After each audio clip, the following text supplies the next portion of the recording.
एक पहाड़ी के नीचे रामगढ़ नाम का एक गांव था। गांव के सारे जानवर हरी घास खाने के लिए सुबह उसी पहाड़ी के ऊपर बसे जंगल में जाते और शाम होते होते घर वापस आ जाते थे। हर दिन की तरह लक्ष्मी नाम की एक गाय अन्य गायों के साथ उसी पहाड़ी के जंगल में घास खाने के लिए गई थी।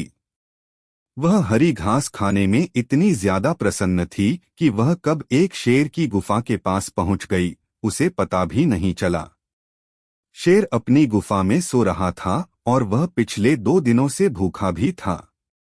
जैसे ही लक्ष्मी शेर की गुफा के पास पहुंची, गाय की खुशबू से शेर की नींद खुल गई। वह शेर धीरे धीरे गुफा से बाहर आया और गुफा के बाहर गाय देखकर खुश हो गया। शेर ने मन ही मन सोचा कि आज उसकी 2 दिनों की भूख मिट जाएगी। वह इस तंदुरुस्त गाय का ताजा मांस खाएगा और यह सोचकर उसने एक तेज दहाड़ लगाई। लक्ष्मी शेर की दहाड़ सुनकर डर जाती है। जब वह अपने आसपास देखती है तो वहां दूर दूर तक उसको कोई भी दूसरी गायें नहीं दिखीं। जब वह हिम्मत करके पीछे मुड़ी तो उसे सामने शेर खड़ा हुआ दिखाई दिया। उस शेर ने लक्ष्मी को देखकर फिर से दहाड़ लगाई है और लक्ष्मी से कहा, मुझे 2 दिनों से कोई शिकार नहीं मिल रहा था, मैं भूखा था। शायद इसलिए भगवान ने मेरा पेट भरने के लिए तुझे मेरे यहाँ पर भेजा है। आज मैं तुझे खाकर अपनी भूख मिटा लूंगा। शेर की बात सुनकर लक्ष्मी डर जाती है। वह रोते हुए शेर से कहती है, मुझे जाने दो, मुझे मत खाओ।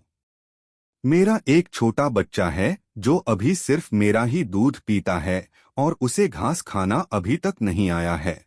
लक्ष्मी की बात सुनकर शेर हंसते हुए कहता है, तो क्या मैं अपने हाथ में आए शिकार को ऐसे ही जाने दूं?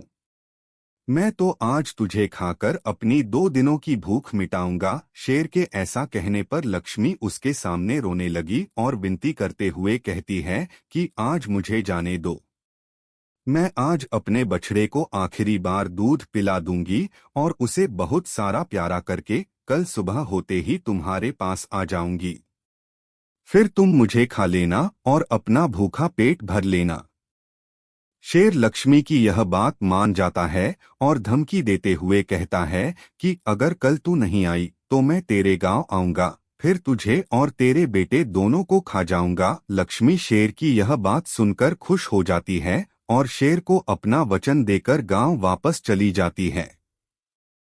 वहां से वह सीधे अपने बछड़े के पास जाती है, उसे दूध पिलाती है और बहुत सारा प्यार करती है।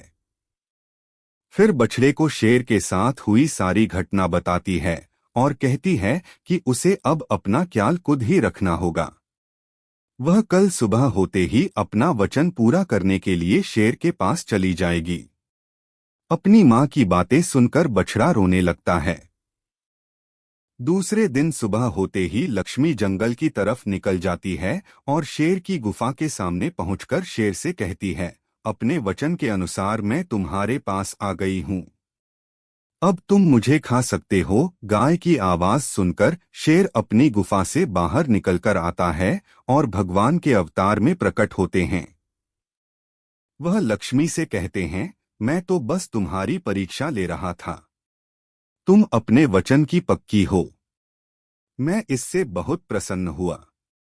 तुम अब अपने घर और बछड़े के पास वापस जा सकती हो। इसके बाद वे उस गाय को गौ माता होने का वरदान भी देते हैं और उसी दिन के बाद से सभी गायों को गौ माता कहना शुरू कर देते हैं।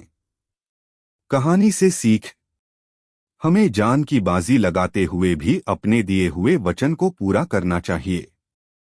यही हमारे दृढ़ व्यक्तित्व को दर्शाता है।